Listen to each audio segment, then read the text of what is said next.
And staying there, Johnson & Johnson could help with those plans to speed up the vaccine rollout. The company is about to ask for emergency use authorization for its vaccine. Janelle Bluta connects the dots. The coronavirus vaccine rollout in the United States has not been smooth, but experts say there is hope on the horizon thanks to another vaccine candidate. So how soon could we get another shot against COVID? Let's connect the dots. The next candidate expected to apply for approval is from Johnson & Johnson.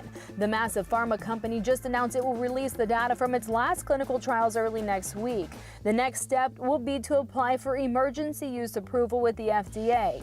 According to Forbes, that process could take a week or two. Then the FDA has to review the application, which can take another 2 to 3 weeks. Experts predict if everything goes smoothly, the Johnson & Johnson vaccine could start going into people's arms sometime in March.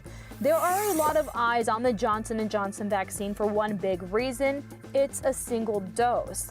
The company has said it can deploy at least 1 billion doses this year, with at least 100 million shots just for the U.S. population. Experts predict that could have a major impact on getting more people in this country vaccinated. So how likely is this vaccine to get approval? The company reports the first 2 clinical trials showed that the single dose induced a strong immune response in nearly all participants. It also worked well across all the age groups included in the trials.